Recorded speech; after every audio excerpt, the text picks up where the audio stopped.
Nós estamos começando mais um programa da série Arte Agora, aqui no canal Arte Agora, e hoje eu vou conversar com a autora Ana Martino. Ana Martino é uma grande escritora, e o ponto mais interessante da trajetória da Ana é que ela está lançando um livro agora em Verã. Que tal? Né? E ela vai contar tudo isso pra gente agora. Ana, tudo bom, Ana? Tudo jóia. Graças a Deus, tudo tranquilo por aqui. Ana, você tem uma história que interessa bastante, não só ao canal, mas sobretudo a nossa audiência. E eu queria, Ana, que a gente começasse a nossa conversa com eu vou fazer a você uma pergunta que eu faço a todos os nossos convidados. É uma pergunta muito simples e ela cumpre dois objetivos. O primeiro objetivo é contextualizar sua presença neste programa. E o segundo objetivo é marcar sua presença no canal Arte Agora. A gente acha que daqui a um tempo o nosso canal, esse programa vai ser assistido por algumas pessoas e lá daqui a 100, 200, 300 anos o mundo já vai ser outro, se é que vai haver mundo, e vai aparecer um arqueólogo digital, vai descascavinhar lá os arquivos digitais do YouTube e vai encontrar essa nossa conversa. E eu tenho certeza que eu vou ficar muito feliz em saber que o homem do futuro vai ter conhecimento dessa nossa conversa. Mas a pergunta é muito simples. Ana Martino. Quem é Ana Martino? Ana Martino, para os arqueólogos do futuro e também para o povo do presente. Nascida em 1981, em São Paulo, capital, filha de Djalma e Maria do Carmo, esposa de Luiz Mauro, mãe de Lucas. Sou muitas coisas. No momento, autora de livros de ficção especulativa, fantasia, ficção científica e o que mais me aparecer pela frente. Nos últimos 10 anos também sou editora na Dame Blanche, que é uma editora pequena especializada em fantasia, ficção científica e horror. Ana, por favor, Diga, vamos voltar um pouco mais para trás. diga lá. É, como é que era Ana pequenininha, Ana menininha? Ela era estudiosa, era brincadeira, era peralta, corria pelas ruas. Como é que era aquela? Gostava de brincar de boneca, gostava de ler, gostava de escrever, gostava de. Como era a Ana, garotinha ainda, bem pequenininha, bem aquela, bem tenra ainda, que ainda estava brincando. Como é que era aquela Ana lá atrás? Aquela Ana lá atrás era uma menina bastante tímida, porque eu fui aprender a ser expansiva depois, e eu praticamente morava na biblioteca da minha escola. Então, Onde era Ana? a biblioteca na zona sul daqui de São Paulo, primeiro um colégio grande, o colégio de padre, e depois o colégio pequeno, para onde eu fui transferida quando minha mãe foi dar aulas de inglês, né? E eu fui de bolsista. E eu era a pessoa que morava na biblioteca. Então, as bibliotecárias tinham pena de mim e me deixavam escrever, né, no canto da biblioteca. Então, meu primeiro escritório foi uma máquina de escrever emprestada e meio pacote de folha sulfite que a bibliotecária, a dona Eliana, muito gentilmente me oferecia para escrever. E essa garotinha foi jornalista do Jornal da Escola, também escrevia historinhas para os colegas, era uma pessoa que adorava seriados de ficção científica e adorava contos de fada e novela. Minha mãe trabalhava à noite como professora na faculdade e alguém tinha que gravar as telenovelas para ela. Então, como eu sabia mexer no videocassete, eu tinha permissão de ficar acordada até tarde para mexer no videocassete para gravar a novela para ela. A das 7 e na época, das 8. Então, acho que a minha mistura é um pouco disso. A pessoa que adorava ler Júlio Verne, adorava ler Ruth Rocha, e assistia telenovela e ficava assim, ó, como é que funciona, né? Esse mundo que as pessoas inventam. Veio um pouco daí. Sim, mas e aí? Aí você estava você foi a jornalista do jornalzinho da escola. E isso Exato. levou você para qual curso? Como é que você fez a sua trajetória estudantil a partir desse ponto? Qual foi? Como foi que você a sua navegou por onde? Por quais caminhos, quais mares? Nossa, mãe. Bom, eu queria ser escritora desde sempre. mas não existia um curso universitário para escritores. Então, eu fui fazer jornalismo, que era o mais próximo que dava para ser, né? Fui jornalista, me formei jornalista, trabalhei com várias coisas, trabalhei com televisão, trabalhei com impresso, trabalhei internet, trabalhei com assessoria de imprensa, e isso foi uma coisa muito engraçada, porque eu fui trabalhar com gastronomia. Eu não imaginava que eu ia trabalhar com gastronomia, até que uma colega perguntou se eu sabia, porque eu sei falar inglês, porque assim, eu tenho um trabalho para você, né? Eu preciso que você, pá, seja babá de dois chefes que estão vindo aqui para o Brasil. Você topa? E acabei ficando quase 6 anos nisso. Consegui uma bolsa de estudos e fui para o exterior. Fui para a Inglaterra fazer mestrado em relações internacionais. Voltei para o Brasil, me casei. O marido conseguiu uma bolsa, nós voltamos para a Inglaterra, ficamos lá um tempo, depois voltamos de novo. E desde. Eu fundei, junto com uma amiga, a editora em 2016, enquanto eu ainda era jornalista. E em 2018 eu mudei de vida, né? Abandonei as redações e me dediquei somente ao, à escrita, né? Às Sim. traduções também. Me diz uma coisa. Você, enquanto jornalista, você trabalhava a palavra numa perspectiva. Né? Enquanto escritora, você trabalha no mundo da ficção, é outra perspectiva. É, a transição entre a jornalista e a escritora gerou algum tipo de impacto cultural, intelectual? O jornalista, em princípio, ele tem que trabalhar com aquilo que é mais próximo da verdade aceita pela maioria. O escritor já não tem esse problema. Ele navega na criatividade. Essa transição, Ana, de um canto para o outro, desse tipo de. Essa manipulação da palavra, gerou algum tipo de choque cultural em você? Ou a coisa foi tranquila, não foi para lá e veio para cá, não tinha problema? Não, tranquilo nunca é. O jornalismo tem um formato, né, que precisa ser seguido para que a notícia seja compreendida pelo maior número de pessoas possíveis. Então, isso não te dá muito espaço para inventar, não te dá muito espaço para florear as coisas. E quando eu passei para 100% ficção, eu percebi uma coisa engraçada. O meu texto ainda era jornalístico, mesmo na ficção.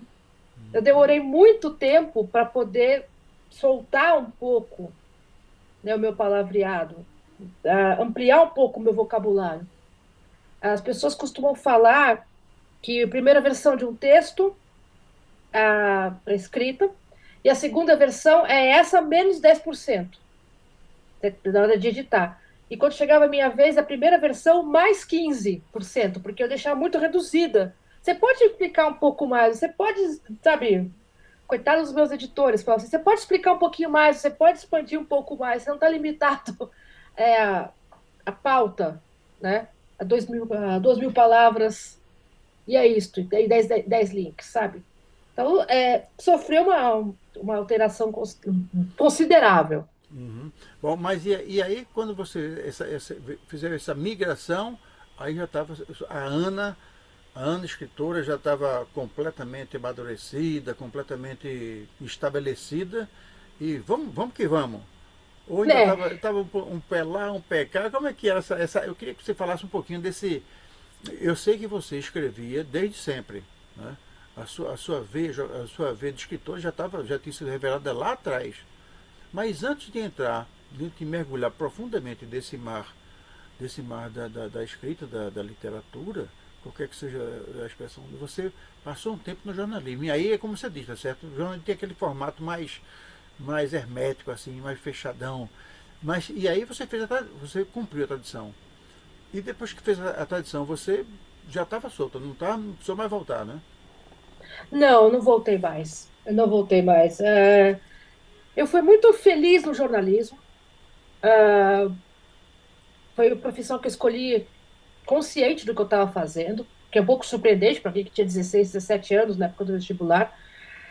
Eu sabia o que eu queria, fiz o que eu queria, tive surpresas, tive decepções, e quando eu saí fechando a porta. Eu falei, ok, essa parte da minha vida agora acabou. Agora eu quero saber como é a parte da minha vida em que eu escrevo ficção. Eu quero saber o que que eu consigo fazer com isso. O que que eu consigo criar a partir daqui, né? Então, não vou dizer que eu estava 100% madura, longe disso. Eu acho que nenhum autor pode se dar o luxo de dizer que está 100%, né? A gente é um trabalho em fluxo constante. Mas eu acho que se não fosse naquele momento, não ia mais, sabe? Eu ia acabar desistindo, eu ia acabar arranjando uma desculpa para não fazer. Sim. Então, esse salto no vazio veio na hora que tinha que vir. E os primeiros textos literários, você lembra deles assim, com algum deles que chamou mais atenção sua? Ai, ai. Olha, publicado, sério. Meu primeiro texto foi publicado em 2013 numa revista inglesa, em português em 2016, que foi A Casa de Vidro, que foi o primeiro livro da Dame Blanche, inclusive. E foi uma coisa muito maluca, porque pela primeira vez eu estava me expondo a um público que eu não conhecia. Porque até aquele momento, quem tinha lido meu material eram pessoas próximas, né? É, mesmo as revistas literárias, que todo mundo meio que se conhece. E de repente eu estava sendo lida por pessoas do mundo inteiro, vamos dizer assim, porque o livro vendeu bastante, e era gente que eu não conhecia. Então, a primeira crítica negativa que apareceu na Amazon do livro, eu fiquei enfurecida uns 3 dias. E qual foi Como a crítica? Qual assim? foi a crítica? Alguém deixou de gostar de quê? Como foi? Ah, meu Deus, você sabe que passados 10 anos, eu não me lembro, Ah, a faz muito crítica, bem. Faz muito bem, não é para lembrar mesmo não. Ah, falar mal de Ana não pode não. eu tive que aprender a lidar com isso, né? Porque trabalhar com jornalismo, a pessoa também reclama do seu texto, mas ela reclama de uma maneira. Ela não está te vendo, né? Você é um nome que é da redação, você é um nome que não aparece. E tudo bem, né? Mas você reclamar do seu texto ficcional é um pouco assim, meu Deus, é um pedaço de mim. Você. Não, uma coisa que é interessante, eu acho que acontece com todo escritor e com você, todo artista, com você também acontece, é que quando a obra de arte, seja literária, seja ela gastronômica, seja qualquer que seja a linguagem, ela sai da esfera do autor e chega às mãos do consumidor. Aí o autor, aí ele não pode fazer mais nada. Aí depende do gosto de quem lê, do gosto de quem prova, do gosto de quem está vendo. E aí surgem as críticas. E você não pode fazer nada. Você está ali, meu Deus, e o pior é que você não pode estar junto dele para explicar. Né? Eu pensei, não, o texto é aquilo, o texto tem que ser autossuficiente. Você pode até provocar o leitor para que ele dê a opinião dele. Então aí você compartilha as críticas, né? Você não gostou, você tem uma parte de culpa, mas como aí você deixou para lá e é isso mesmo. Vamos em frente e vamos que vamos e quem não gostar vai aprender a gostar com o tempo. Meu estilo é esse, né? Eu fui aprendendo com o tempo a lidar com críticas, né? E chegar nesse ponto que, ok, eu também nem eu gosto de todo mundo, né? Então, a pessoa tem o direito de ir lá e não gostar, tá tudo bem. Tem outros 20 livros aqui parecidos que você possa gostar de repente, não levar para o lado pessoal. Custou um pouquinho, né? Mas acho que com o tempo a gente vai trabalhando isso um pouco melhor, eu acho. A ideia de que, ok, eu posso ser um gosto adquirido, né? É, Mas quem fica, fica. uma vez numa entrevista desse um bocadinho, mas eu lembro que me fizeram uma vez uma pergunta a respeito exatamente disso, né? Que se eu mudaria o texto para agradar um leitor. E eu disse, bom, eu não vou escrever para desagradar, mas eu não vou mudar porque quem muda texto para agradar leitor é publicitário. E eu sou escritor, não é? Então, realmente, você tem toda a razão. Quer dizer, se você começar a ajustar seu modo de escrever para atender o gosto desse ou daquele leitor, você deixa de fazer literatura e passa a fazer outra coisa. E me parece que o estilo do escritor vem exatamente disso. Mas aí eu queria fazer exatamente em cima disso mais uma perguntinha. Ô Ana, quando você escreve, alguma vez você já escreveu um texto e em algum momento você se sentiu assim, quase que uma espécie de deusa, porque, por exemplo, você redigiu um texto e lá pelas tantas, já no final do livro, você percebeu que aquele personagem ele ficaria melhor se fosse uma mulher. E Olha, você voltou para o começo do livro e modificou aquele personagem. Quer dizer, quando o escritor faz, ele intervém na linha do tempo, intervém na história, intervém. Já aconteceu isso contigo? olha, não sei se deusa, mas eu sempre vejo os meus personagens como bonequinhos de uma casa de brinquedo, Certo. né? Que você pode ajustar. Algumas coisas ele não vai fazer. Não tem como você tentar arrancar a cabeça dele, porque ele não vai sair. Não é um personagem bem escrito.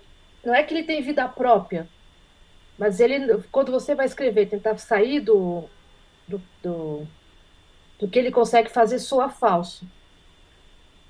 E é muito divertido quando você olha para a casinha de bonecas da mental e fala assim: olha, fui eu que fiz isso, essas pessoas não existem, né? Mas eu fui capaz de criar pessoas complexas nesse cenário, nesse cenário da casinha. É uma sensação muito É engraçada. engraçado, né? E aí, em cima disso, ele diz, bom, o personagem ele não tem vida. Bom, alguma vez na sua longa carreira de escritora, já aconteceu alguma em algum momento, você lê um texto escrito por você e você sentir, pô, esse texto não escrevi sozinha, esse texto alguém me ajudou, esse texto não foi escrito por mim. Ou sempre você acha que é Ana do começo ao fim, ou de alguma vez você teve a inspiração de algo que você não estava contando, ou que a história mudou no meio do caminho, ou que a história ganhou vida, ou que você começou pensando uma coisa, mas no final escreveu outra. Como é que é? Você já teve essa sensação, Ana? Ah, já, várias vezes. Dizia uma amiga minha que você não sabe sobre o que você está escrevendo até a hora que você terminou de escrever, né? Você acha que você está escrevendo sobre uma coisa, aí quando você terminou e leu o texto do começo ao fim, fala, tá, eu estou abordando outro assunto por meio disso. E por mais que você planeje, por mais que você faça uma planilha, né, o personagem, o ato primeiro, o ato segundo, o ato terceiro, tudo bonitinho, tudo, né, arrumadinho, a história sai do seu controle. Em algum momento ela vai ter que sair do seu controle, né?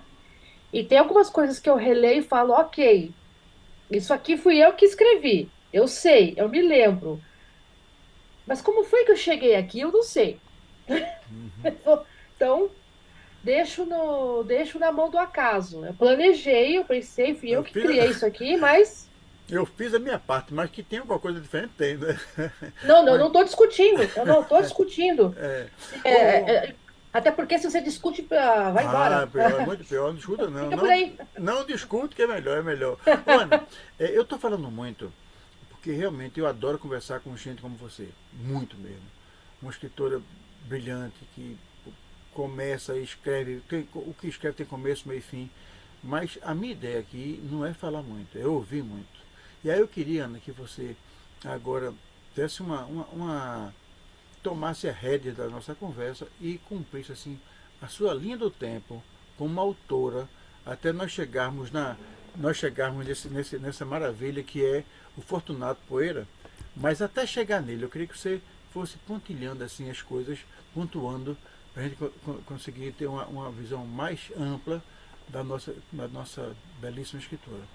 Bom, em matéria de textos, posso dizer que comecei a publicar em português em 2016, oficialmente falando, com o ISBN e todo o processo.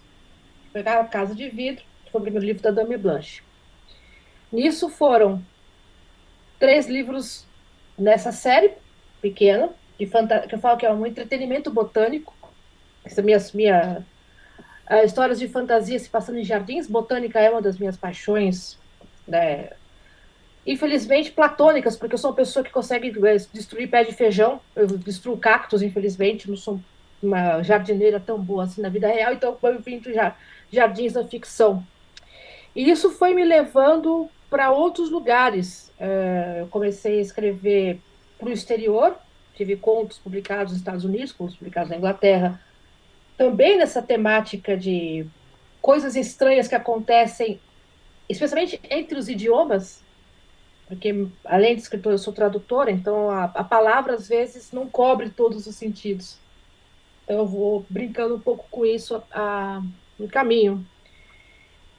Cheguei para o meu primeiro livro mesmo, romance completo, que foi o Prosérpina, que saiu primeiro por folhetim via e-mail. Isso foi muito engraçado. Num projeto chamado Noveleta, que eu tive o prazer de participar. Toda semana tinha um capítulo novo. Então a Ana que gostava de telenovela, se sentiu no céu, porque ok, agora minha telenovela, né? Só que no formato folhetim. E recentemente ela foi republicada pela editora Madame Houdini, né? Um romance de fantasia.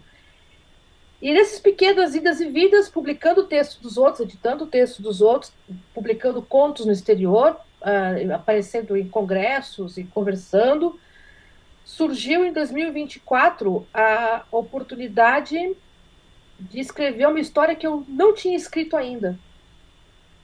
E um ano antes, 2023, eu estava com. Meu marido foi convidado para um evento em Joinville e nós fomos de carro de São Paulo até Joinville e nós ficamos baseados em Curitiba. Então fomos de Curitiba para Joinville e no caminho de volta encontramos na estrada trecheiros.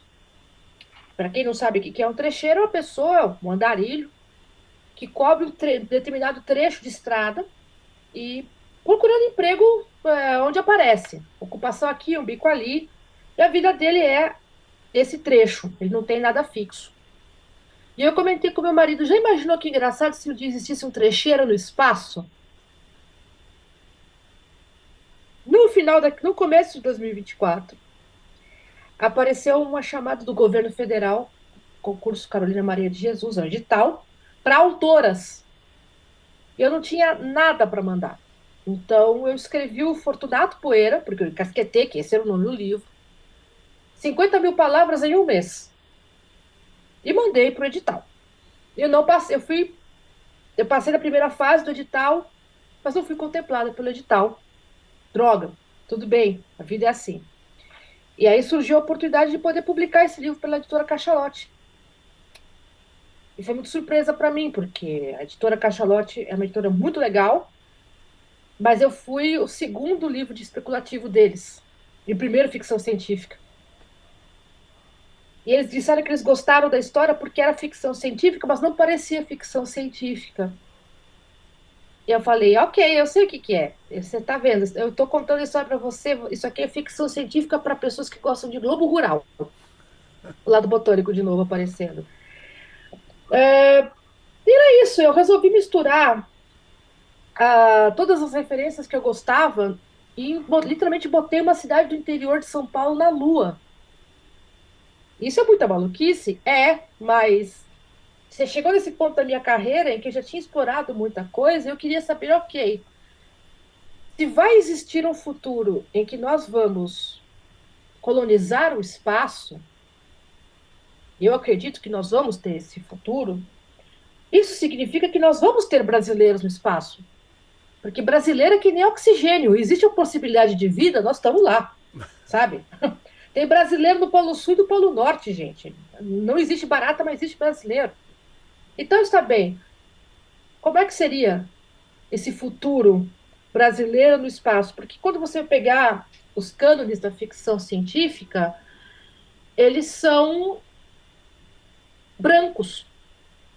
Mas não só branco. Eu também tenho consciência da minha cor, não? Branco cromado, branco do vinil, branco na parede, não tem um enfeitinho, não tem uma bandeirinha de São João, não tem uma estatuetinha de santo, não tem porcaria de cor nenhuma. Tá, que futuro é esse, então, em que tudo é branco e que vinil, cromado? Não é um futuro brasileiro. Como que seria, então, né? Um futuro nosso no espaço? E o Fortunato é uma discussão disso, né? A partir de um evento mundano, que é um funeral. Porque o Fortunato, coitado, ele falece na primeira página do livro, e a história é a narrativa do funeral desse cara no espaço. Então eu resolvi me divertir. Eu não tinha nada para perder, né? Eu só tinha 50, eu tinha que ter 50 mil palavras, o edital me pedia 50 mil. Eu não tinha nada para perder. Então tá bem, vamos brincar com isso. E deu certo. O livro saiu, foi publicado. É, fui para a Bienal do Rio com ele, fui para a Bienal de Pernambuco com ele. Estarei na Bienal de São Paulo este ano com ele também. Tem sido uma grande aventura descobrir que as pessoas acham muito engraçada a ideia de fofoca de funeral. Todo mundo tem uma história de funeral e parece que eu também tenho. Quer ler?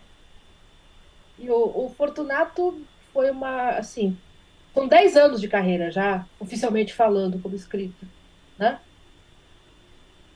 E Fortunato foi um divisor de águas tremendo, porque, ok, agora eu estou botando o meu mundo a serviço da história.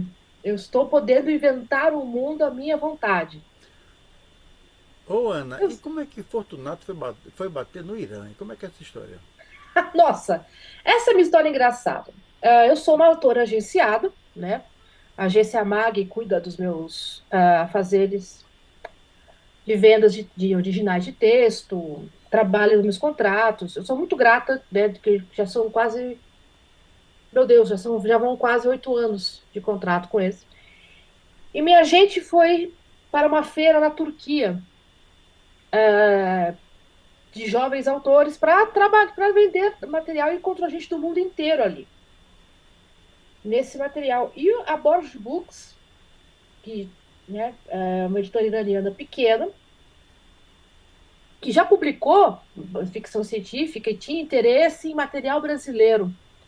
E a minha gente apresentou, né? Inclusive o Fortunato está em outras mesas em outros países, aqui torcendo, né, para desenvolver. E eu não pensei muito no assunto, porque, né, qual que seria a conexão? Muito engraçado, muito interessante a ideia de um livro meu no Oriente Médio, né? Mas não pensei muito. Aí corta para, né, a Páscoa de 2025, eu voltando para casa, porque eu vejo meus pais no interior. Minha agente telefona, me liga urgente. O que você pensa? Quem foi que morreu, né? Me Fortunato, ligue. Fortunato, Foi Fortunato. Fortunato, né? Fortunato, coitado. Telefone-me urgente. Tá bem, o que aconteceu? Então, eu vendi o Fortunato para o Irã. Eu lembro que eu sentei no sofá e pensei, Gabriela, minha gente. Gabriela, 1º de abril já foi faz tempo. Então, é, a história foi contratada, foi É, comprada por eles. deixa eu fazer uma pergunta do ponto de vista bem objetivo. É, você é uma autora brasileira com livros publicados no exterior e seguramente, vamos dizer assim, nas democracias ocidentais. No momento em que seu livro foi comercializado para uma editora do Irã, um país que infelizmente vive sob problemas sérios de embargos, e os embargos, como você sabe, o embargo não é sobre o país, é sobre quem se relaciona com ele. É uma maluquice isso. Para quem não sabe, por exemplo, um navio que aporta em Cuba, aquele navio não pode aportar em outro país. Um avião que aterriza em Cuba não pode aterrissar em outro país. Então, esse é que é o embargo é assim. E, naturalmente, ocorre o mesmo com o Irã. Eu não sei exatamente os termos do acordo de paz que foi firmado por esses dias entre o presidente Trump e o governo iraniano. É possível que alguns desses embargos tenham sido levantados. Mas em algum momento, Ana, você foi pressionada a rever este acordo ou alertada para que este acordo poderia prejudicar você na colocação de suas obras em outros países? Não. Graças a Deus que não, né? O Fortunato foi vendido antes da guerra. Não, mas É, porque né? esse embargo contra o Irã já é antigo. Esse embargo Sim. não é da guerra, né? Não, Esses mas embargos são. já sei, Agora que veio à tona todos, né? Mas isso é uma coisa antiga, né? sim, já vai há algum tempo, mas o que acontece? Sim, a gente teve um problema justamente com, meu Deus, o livro não vai sair, né? Não, mas ele vai sair. Não houve embargo, né? Não houve um tipo, olha, se você publicar aqui, você não publica mais em lugar nenhum, né? É, pelo menos não foi me dito na cara, Sei, ninguém disse, "Ah, né? não, vai com calma porque não." Não tivemos essa conversa. É até porque a ideia da publicação de um livro de ficção científica no Irã é para eles uma janela para o mundo, né? Eu já tinha publicado livros de brasileiros, eles publicam livros de outros lugares. Para eles é um esforço para o mundo exterior. E para um autor brasileiro, eu acho que é assim uma quebra de barreiras muito É interessante. assim. Eu vejo mais como uma prova da nossa imensa humanidade e como é que uma história de um funeral com ritos brasileiros, né? De novo, a história é baseada na cidade natal dos meus pais, do meu pai especificamente, que é Cordeirópolis, 25 mil habitantes atualmente. Como é que isso ressoou com eles? Como é que isso fez com que eles se comovessem a ponto de quererem que outras pessoas pudessem lê-lo, essa história em farsi, né, que é o idioma local. Não senti essa pressão, não tive essa pressão de precisar alterar o texto, ou então uma coisa velada do tipo, olha, né?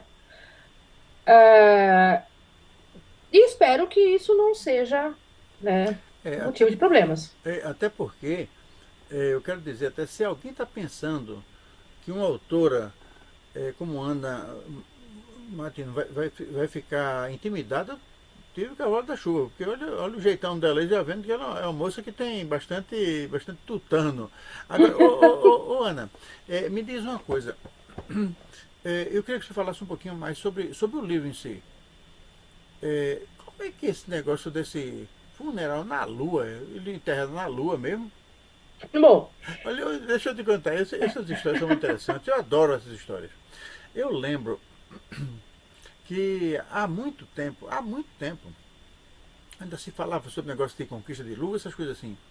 Apareceu um corretor peruano, eu lembro muito bem, que ele loteou a Lua, loteou lá uma parte da Lua e começou a vender terrenos na Lua. E o pior, Ana, é que o terreno que ele vendia tinha registro em cartório. Era. Ele deve ter se macumunado lá com algum cartório de uma cidade do interior do Peru, vendia o terreno e dava a pessoa que comprava recebia lá um papel registrado em cartório. Era uma maluquice, certo? E eu não sei como é que é. Já vi de tudo, tá certo? Essa foi das maluquices que eu vi. Essa talvez tenha sido a mais criativa, inclusive para quem comprava, porque disse que era muito barato e o cara. Aquilo era um atestado de bobo, né?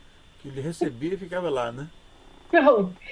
A história que eu pensei foi mais ou menos a seguinte: num futuro distante, nós não seremos capazes de produzir todo o alimento que a gente consome aqui na Terra. Então, eu pensei na ideia de um sistema de luas artificiais para plantar coisas, ou chamadas luas agrícolas. Muito bem. Só que nesse local, você não tem como enterrar pessoas, o terreno que tem lá para plantar coisas. Então, quando alguém falece, ele é enviado de volta para a Terra, ou então é cremado, né? Para medidas de economia, para medidas de espaço. O que acontece com o Fortunato em questão é que ele é um trecheiro. Então, o que você faz com o corpo? de uma pessoa que não tem família. Ele não é orador da lua agrícola, ele é um trabalhador sazonal.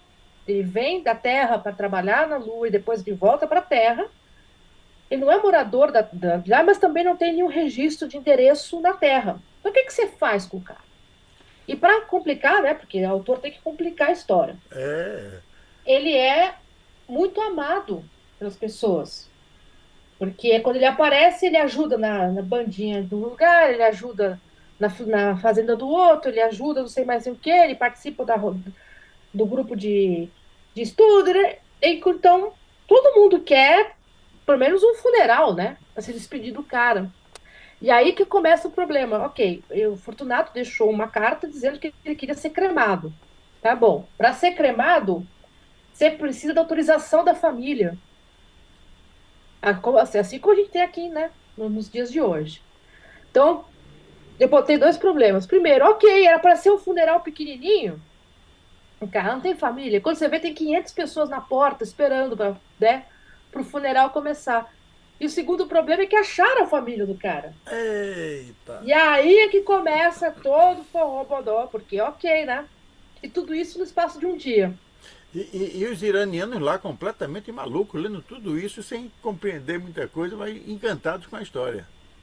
Eu imagino que sim, porque uma das vantagens do Fortunato é que a história é narrada em primeira pessoa pelo melhor amigo dele, que é o Antônio. O Antônio está contando para alguém, para uma reportagem, como é que se passou a história. Então, acho que a ideia da narração oral, né, de um agricultor.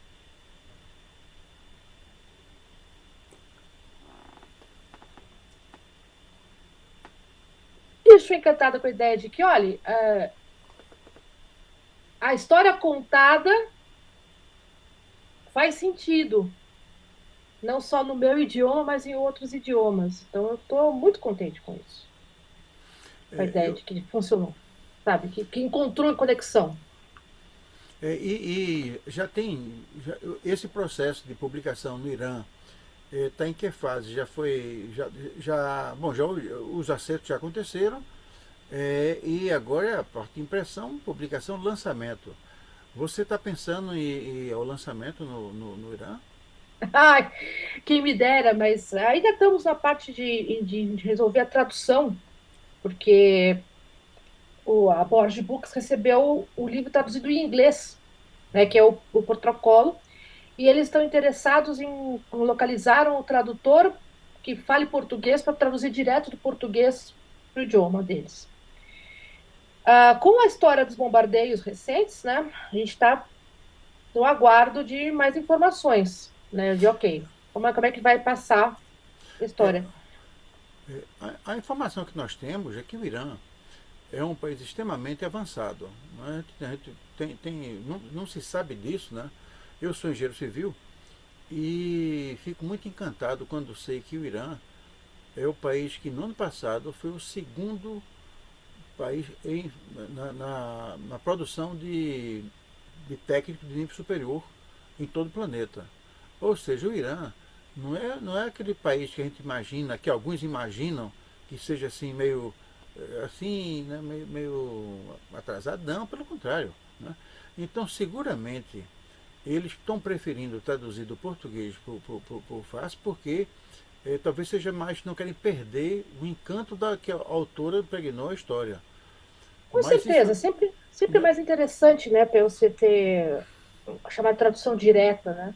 É, Você ganha muito mais com isso. Eu tô ansiosa para os próximos passos.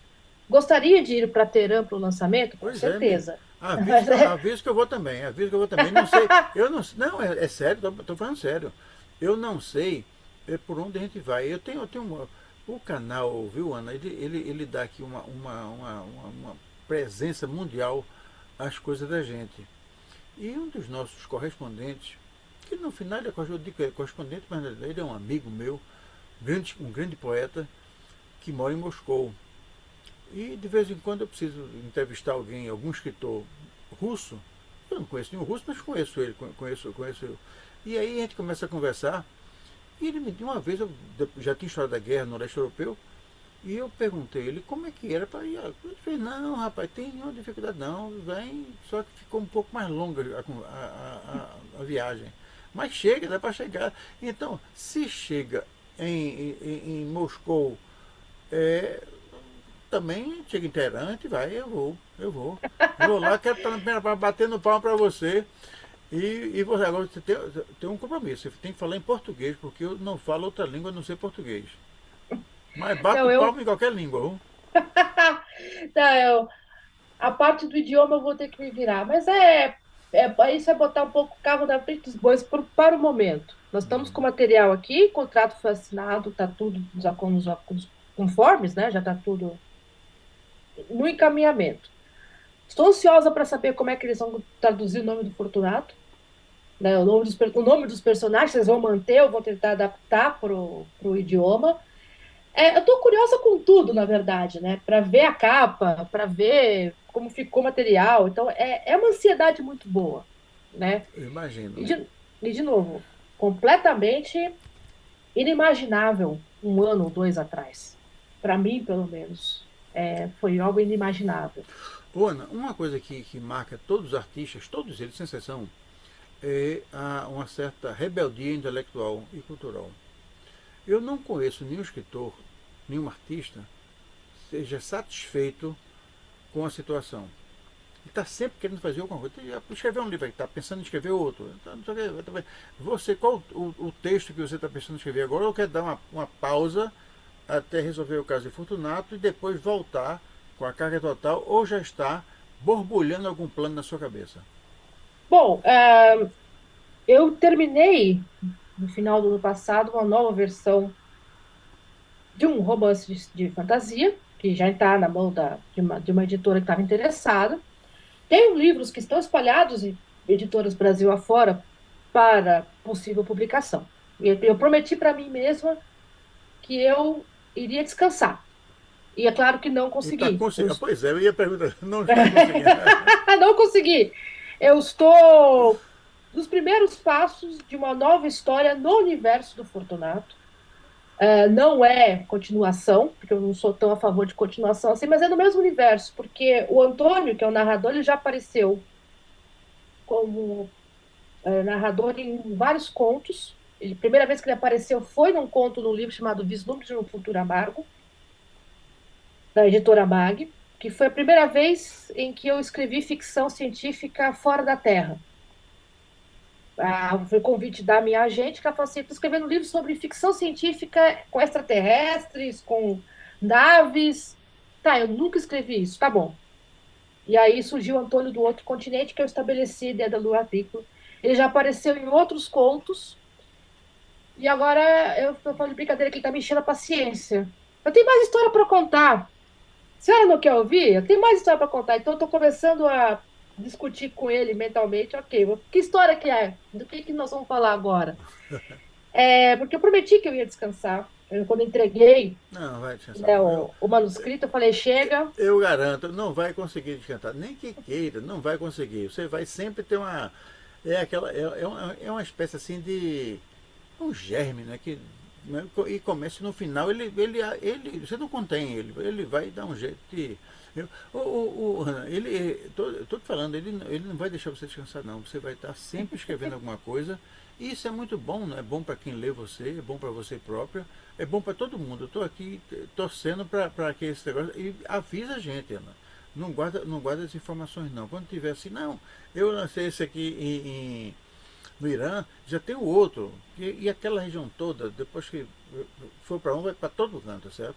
E aposta muito no sangue persa, né? Que o sangue persa ele contagia, né, todo mundo, ele fica assim nessa coisa toda.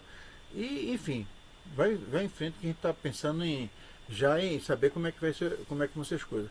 Mas me diz uma coisa, é, você sabe da dificuldade de traduzir do português é, como é farsi. Parce, isso. É, É, e naturalmente é, o tradutor ele vai ter um trabalho danado, né? Porque ele vai ter que conversar com você, vai ter que, enfim, algumas coisas, né? Mas isso me parece que é um passo que não tem para correr, tem que enfrentar mesmo e fazer, né? Porque o mais difícil já foi feito, que foram os contratos iniciais, a assinatura do contrato, né? Como você falou, né, o Irã tem muito interesse em estreitar essas relações com o mundo ocidental por todas as razões possíveis e imaginárias, até para poder quebrar um pouco aquela imagem que se tem de que o Irã é um país fechado, que o Irã é antidemocrático, que o Irã persegue mulheres. Vai lá, cada um tem a sua cultura, né? Evidentemente que se você for ao Irã vai ter que se adaptar à cultura local, mas não vai de biquíni, não vai de. Enfim, tem que. Cada um vai do seu jeito. Eu lembro que quando eu estive. O lugar mais oriental que eu estive até hoje foi em Istambul. E lá, eu quis tomar cerveja, então, rapaz, aqui não toma cerveja não, toma chá. Aí eu digo, então me traga um chá. Menina, o cara devia ser brasileiro, viu? Porque ele me trouxe uma caneca de chá, mas dentro tinha cerveja. Me pegou assim, eu tomei aquela. Quando eu senti aquele chá com gosto diferente, ele fez, gostou? Perguntou se eu gostou. Ah, adorei. Bom, mas quer dizer, isso tem em todo canto, né? O brasileiro tem esse jeitinho, né? Então eu acredito que você, com esse seu jeito brasileiro, você vai conseguir muitas coisas lá. E os outros livros? A sua editora também não está tentando vender por lá, não? Por enquanto, não. A gente tem um número limitado, né, de títulos que podem ser vendidos no Irã por vários motivos, né? Existe uma, uma linha de raciocínio. Eles não vão publicar algumas coisas, o Ministério da Educação não vai dar a autorização para publicar. E desse material que eu tinha, o Fortunato foi o que mais combinou, né, com esse Certo. material. Agora, de novo, ele está na mesa de outros lugares também, né, no mundo ocidental, vamos dizer assim. Eu estou na torcida para ampliar, né, para o maior número de idiomas que eu conseguir juntar, tipo cartinhas de Pokémon. Então, Perfeito. para onde for, eu estarei lá, feliz da vida, mãe de bis, orgulhosa, vendo a história se espalhar. Perfeito. Bom, nós estamos chegando ao final dessa conversa maravilhosa com a Ana Martina, essa autora buliçosa, essa autora que não consegue se conter. Não, vou descansar. Não vai se conter, né? Não vai descansar. Ela vai produzir sempre mais e melhor, cada vez mais. O Fortunato ele está deixando muitas preocupações, né? Porque o cara morre e deixa um abacaxi para os outros. Não, eu quero ser cremado, não sei o que. Tá? Ele por si só ele já é uma figura ímpar. E eu acho que os personagens criados pela cabeça maravilhosa de Ana são muito instigantes e vai fazer com que muita gente pense e pense muito. Ana, aqui no canal nós temos uma tradição que quem encerra os programas é o convidado. Então eu passo a palavra para você, para as suas despedidas e as suas recomendações aos jovens autores que no dia que estiver diante de um Fortunato, não pare, vá em frente, porque Fortunato dá sorte. Palavra com Ana Martina. Ao futuro e aos exploradores dos 300 anos, como você falou no começo do programa, né? E a gente de hoje. Se eu pudesse dar um único conselho, seria escreva. Mesmo que seja dentro do ônibus lotados, mesmo que seja 5 minutos antes de dormir ou 5 minutos antes de sair para o trabalho, escreva, porque você nunca sabe aonde isso vai lhe levar, né? A gente tem que arranjar tempo para esses personagens, né? Nunca vai ter o momento ideal, né, para você parar e escrever. A gente tem que cavar esse momento. Então, esse seria o único conselho que eu dou. Ande com um caderno e uma caneta ou um lápis, né, no bolso, na bolsa, deixe perto dos remédios, perto da chave de casa e escreva. Por mais louco que seja, escreve. É seu, dá tempo. Agradeço muito pelo convite e as pessoas que queiram saber mais do meu trabalho, o meu site agregador é anamartino.com. Ana é com dois N's, o Martino é só com um. Lá estão todos os meus livros, para quem estiver interessado. Fortunato Poeira, pela Cachalote Editora, na sua livraria de preferência. Se o livreiro não tiver, você pode encomendar com a editora que ele que chega. Vai chegar bonitinho, garanto. Tem uma história interessante lá dentro. Tome cuidado que o cara morre na primeira página, mas não é um livro de mistério. E sigamos escrevendo porque é o que nos resta. Estamos vivos, vamos escrever, vamos criar. É isso.